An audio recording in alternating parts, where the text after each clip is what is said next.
You're listening to the Women in Medicine Badass Radio Show with Dr. Sharon Grossman, episode number 17.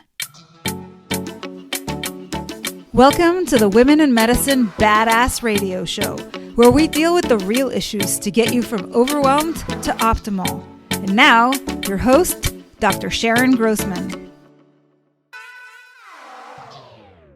Welcome back to all of my Wimbas. Today's episode is for you if you are somebody who takes on too much and becomes overwhelmed. Oftentimes, I see in my clients a phenomenon where they take on a lot of responsibility and they have a hard time delegating tasks out. And part of it is perhaps because they're just high achievers, and that by definition means that they have high expectations of themselves.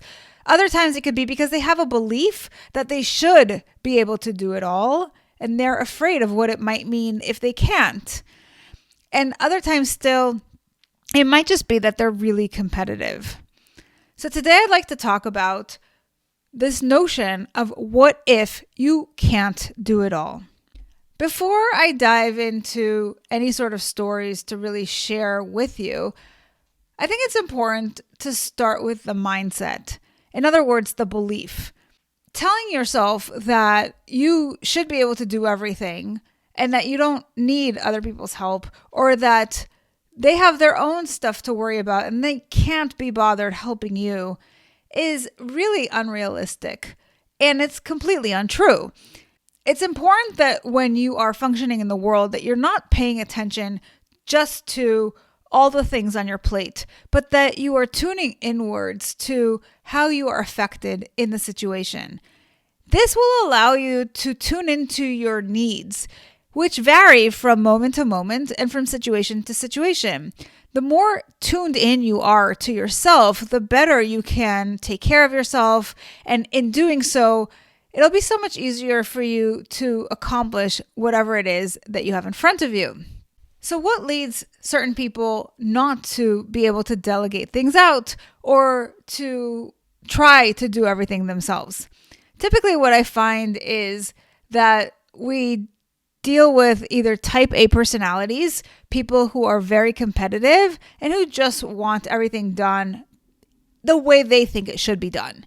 It could be that you're a perfectionist and you want it to be done perfectly, and you have a notion of what that means, and delegating it out would mean that perhaps other people won't do it as well. This happens to a lot of business owners in particular, and that can be the death of your business. It is so important when you are running a business or when you are managing a team to be able to give things up. You have to be able to focus on the things that you are best at. And if you try to do everything, you are going to drown. But this can also happen outside of work. Oftentimes, as I talk to women, especially moms, they find that they have this same perfectionistic tendency when it comes to raising their kids. And there's a variety of reasons why people end up in this position, but I want to share with you a recent story that came up with one of my clients. So during COVID, as kids were studying from home, my client was feeling an excessive amount of pressure to constantly be with her kids and take care of them and entertain them, which meant that she was putting herself on the back burner. She wasn't tending to her needs, and she really had this wish, and that was to be a supermom. But unfortunately, taking this approach was backfiring, because what she would find is because she wasn't taking care of her needs and she was really putting all of her eggs in this basket of constantly focusing only on her kids and her family, that she would just explode. She would get to a point where she just couldn't take it anymore and she would lash out at her kids. So much for being supermom, right? So we talked about the importance of actually putting things into perspective and taking care of herself in order for her to show up more relaxed, more taken care of, and then she could be a closer version of whatever that supermom image actually is, even though that's not obviously something that's realistic. The other thing that we talked about was, what is the fear behind not being supermom? And I think this is an important question for all of you to consider with whatever situation you're in where you're trying to do too much. So I asked her, what are you afraid would happen? And we did this exercise. It's kind of like a drill down exercise where whatever the person says, you follow that up with, and then what? And what this does is it eliminates all of the fluff, the things that we tell ourselves that aren't the real reason why we do things. And so I asked her again, what are you afraid would happen if you weren't supermom? And she said, well, then my kids are going to watch television all day, or they'll be on screens. And I really don't want that. And then I said, and then what? And then she said, well, then they're going to grow up to be bad people. And then I said, and then what? To which she answered, then they're going to hurt other people, and that'll hurt me. And so I took a moment with her and I said, let's just take a step back for a moment. I want you to listen to what you just said. And I think you might find this perhaps a little humorous. You're telling me that you have to be with your kids and you have to prioritize them over yourself because you don't want them to be on screens all day. And the reason for that is because you're worried that they're going to grow up to be these bad people that could potentially hurt other people and then hurt you. Think about that for a moment. Right? This is what our brain does sometimes, is we create these stories which, when we think about them, don't make a lot of sense. And when we don't think about them, they kind of lead us to doing certain things that don't make a lot of sense, like trying to be perfect and trying to be everything to everyone and taking on too much and not taking care of ourselves. There's a lot of consequences to not thinking this through.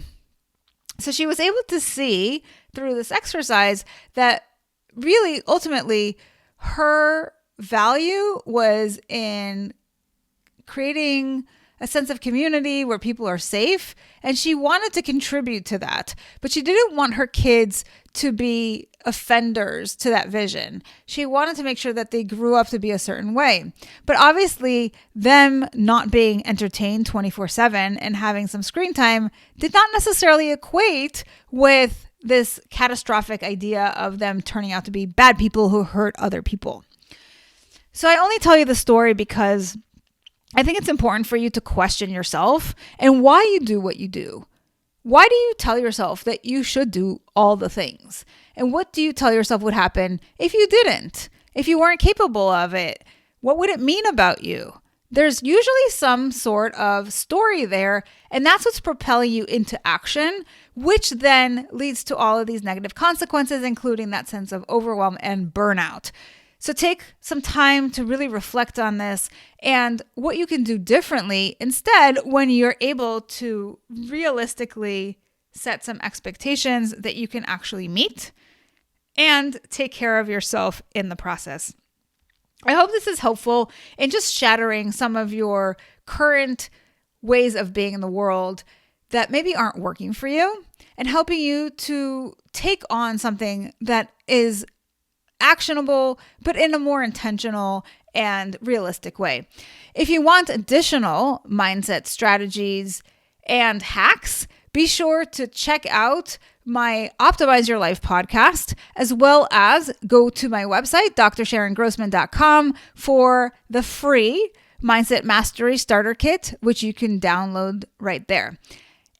And tune in every week for additional episodes as we talk about important issues that women in medicine are facing each and every day in work and in their life. Take care. Thanks for listening to the Women in Medicine Badass Radio Show. If you loved what you heard, join my Tribe to Thrive. It's a free community where you'll receive daily tips and weekly trainings to optimize your life. Go to drsharongrossman.com to sign up. I'll see you on the inside.